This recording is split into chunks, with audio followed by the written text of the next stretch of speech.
اعوذ باللہ من الشیطان الرجیم بسم اللہ الرحمن الرحیم۔ ابھی میں سن رہا تھا لیکن میں نے جلدی سے کاٹ کے وہ جو تھاٹس ہیں، جو چیز مجھے دی گئی اس کو دوبارہ ریوائیو کرنے کے لیے، تو وہ مجھے یاد آئی۔ میں ایک مثال بیان کرتا ہوں۔ آپ ایک کسی کمپنی میں کام کرتے ہیں اور وہ کمپنی جا رہی ہے نقصان میں آل اوور، لیکن آپ دیکھیں کہ آپ وہاں پہ کام کر رہے ہیں، وہ نقصان میں جا رہی ہے، تو وہ آپ کے لیے کتنی کی سود مند ہو گئی۔ لمحہ فکریہ تو شروع ہو جانا چاہیے، حالانکہ آپ کو ابھی نقصان نہیں ہو رہا لیکن فیوچر میں ہو سکتا ہے۔ ایسے ہی ہوگا نا۔ اس سے میں ایک واقعہ بیان کرتا ہوں کہ میں ایک جگہ پہ نا گولف تھا، گولف جہاں پہ گولف کھیلتے ہیں وہاں پہ اچھے ریسٹورنٹ بنے ہوتے ہیں، جہاں پہ آ کے داتو بھی بولتے ہیں، لارڈز بھی بولتے ہیں، چودھری وڈے جڑے ایتھے جگیردار یہ وہ سارے اتنے آتے ہیں۔ وہاں پہ چلا گیا۔ میرے دن میں یہ تھا کہ چلو ایک ریسٹورنٹ ہے، میں آسانی سے سنبھال لوں گا۔ میں 4 ریسٹورنٹ سنبھالتا تھا تو بڑا مشکل ہو جاتا تھا۔ دوسرا یہ ہوتا کہ تھوڑا I was looking respect with the money, لیکن وہ وہاں پہ لڑائی جھگڑا ذرا نا میرا باس کے ساتھ ہی میرا پھڈا بڑا رہتا تھا، تو میں نا تھوڑا، لیکن تھا وہ ڈسپلن میں، وہ ایک سسٹم بنا ہوا تھا جس کے تحت میں 4 چلا لیتا تھا، لیکن جہاں پہ سسٹم نہیں ہے وہاں پہ ایک پہ بھی فیل ہو گیا میں۔ تو مجھے نا میں کہتا تو بڑی دفعہ رہا کہ یہ ایسے ایسے کرنا چاہیے، لیکن اس کے پاس اتنے سورسز ہی نہیں تھے کہ وہ کر سکتی۔ باس تھی عورت، اس کا مطلب یہ نہیں ہے کہ عورت باس کے طور پہ فیل ہوگی، نہیں، اس کا مطلب یہ بھی نہیں ہے، کیونکہ اس کے پاس سورسز ہی نہیں تھے اتنے، یا وہ لاسٹ اس طرح ہو چکا تھا 2-4 ایکسپیرینس میں اس کو کہ اس کے بندی تک نے بھی مین کے مدد کرنا یا نہیں۔ حالانکہ میرے ساتھ بیٹھ کے اس کی کافی علم والا بندہ تھا، بٹ کافی ڈبیٹ ہوئی اس کے ساتھ، باتیں وغیرہ ہوئی۔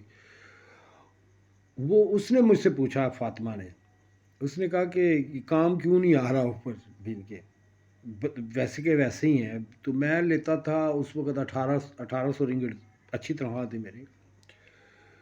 تو میں نے کہا کہ پرابلم ہے۔ اس نے کہا کیا پرابلم ہے؟ میں نے کہا پرابلم باس میں ہے۔ وہ تو ایک بار تو بڑا چونکے بجی، یہی کیا وجہ کیا ہوئی؟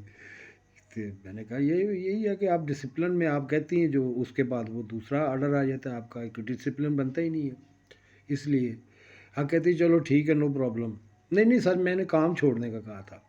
تو کہتی نہیں تم ایسا کرو، تم ٹھیک ہے نہیں آتا وہ، تم کام کرتے رہو۔ میں نے کہا کام کرتا رہوں میں، کل کو اگر کوئی نقصان ہوگا تو ظاہر ہے میں تو کہیں اور پہ بھی کما لوں گا، لیکن یہاں پہ تو میں اپنا نام تو نہیں نا خراب کر سکتا کہ پتہ چلے کہ اسی انہیں پیسے بھی دے رہے ہیں تو پھر بھی یعنی کہ نا ساڈا کام نہیں آیا، تھلے ہی گیا ہے، تو اس لیے میں تو کسی اور جگہ پہ چلا جاؤں گا، نو پرابلم۔ تو میں نے وہاں پہ کام چھوڑا تو اس نے نا میرے پیچھے بدمعاش کھلا دی۔ وہ ایک لہرا داستان ہے، میں آپ کو بتاؤں گا ان کے ساتھ کیا ہوا وہ اللہ جانتا ہے۔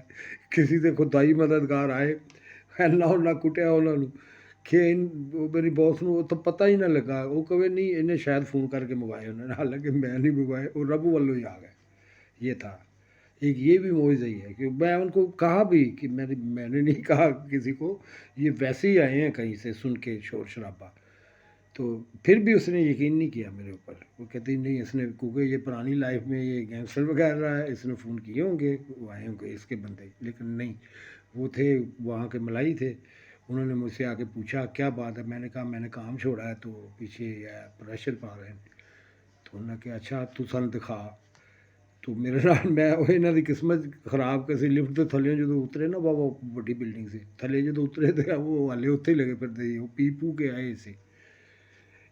تو وہ شراب اس واسطے میں نہیں پیندا زیادہ، اور چھوڑ بھی دی۔ یہاں پہ بھی میں آپ کو داستان سناتا ہوں، آخری دفعہ جب انہوں نے مجھے پلائی تھی میرے اپنے ٹاؤن میں آپ کو وہ بھی بتاتا ہوں، اس کے بعد ان کی دوڑی کیسے لگی۔ تو وہاں پہ تو پھر انہوں نے بڑے ڈنڈے مارے، توڑ دیتے ڈنڈے انہوں نے، تو انہوں نے سٹاں لگ گئی واہ جڑے مینوں کٹن آئے سی۔ وہ پھر بعد چ مینوں فون کرن کے یار تو سانوں نا گڈی ڈرائیو نہیں ہو رہی تو سانوں نا گھر چھڈیا۔ میرا ایک باری دل کیتا، میں اچھا چل یار بیچارے لا لا، پھر میں کہ نہیں یہ اتنے ہی بن لیا نا مینوں، تو کڈا سیدھا بندہ ہے تو دفعہ باہر آپ جان دے۔ ਫਿਰ ਮੈਂ ਇਹਨਾਂ ਨੂੰ ਕਿਹਾ ਨਹੀਂ ਭਰਾ ਤੁਸੀਂ ਜੋ ਜਿਵੇਂ ਮਰਜ਼ੀ ਜਾਓ, ਮੈਂ ਤਾਂ ਨਹੀਂ ਤੁਹਾਨੂੰ ਛੱਡਣ ਜਾਂਦਾ, ਕਿਉਂਕਿ ਉਹ ਤਾਂ ਸਿੱਧਾ ਉਹਨਾਂ ਦੇ ਗਾੜੀ ਚਲਾ ਜਾਣਾ آپ।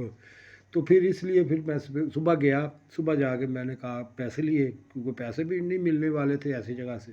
پھر انہوں نے فوراً میں نے پیسے دیتے، اللہ پھڑ تے اللہ ساڈے نال جو کٹ دیں، میں نہیں وہ اللہ کی طرفوں آئے سی، میں کچھ بھی نہیں کیتا۔ پھر میں اتوں کام چھڑ کے تقریباً مسٹر چونک ہوتا تھا میرے ساتھ، وہ مینوں ویلکم کر ہی لینا ہوتا سی، کیونکہ انہوں پتہ سی بھی ظاہر ہے کہ یہ اگر بھاویں جیسا بھی ہے، ایک تو یہ کوئی نہ کوئی لیبر کا ارینج کر لیتا ہے، دوسرا یہ ہے کہ یہ کام یعنی کہ اگر یہ کام کروا رہا ہوتا ہے نا ساتھ میں، تو یہ کر بھی ٹھیک رہا ہوتا ہے، مین کی زیادہ کارکردگی، اس لیے وہ مجھے ویلکم کہہ لیتا ہوتا تھا۔ تو وہ بھی شاہ صاحب نے تھوڑی سی اس کے ساتھ میری گواہی سی یہ بھی کوئی پریشر پوا کے پیسے یعنی کہ نا میرے روک لائے، ادھر بھی روک گیا ادھر بھی روک گیا، اس طرح ہوتا ہے۔ بہرحال اللہ والے سے جو ہو جائے گا انشاءاللہ ٹھیک ہو جائے گا۔ حقیقت میں نے بتا دی ہے، اچھے بندے تھے، وہ غریب تو تھا ضرور، لیکن ایک بات تھی کہ وہ جب ہمارے پاس کام نہیں بھی ہوتا تھا نا تو وہ آ کے پیسے دے جاتا ہوتا تھا۔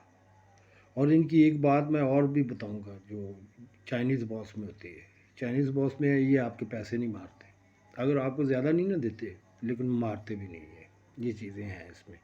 ہمارے جو باسز ہوتے ہیں نا، اگر آپ سال 2 سال کام کریں تو سمجھ لو کہ 2-2.5 مہینے اگلے مار ہی لینے، تھلے رکھے ہوتے ہیں، یہاں پہ بھی ایسے ہی ہے۔ اللہ حافظ۔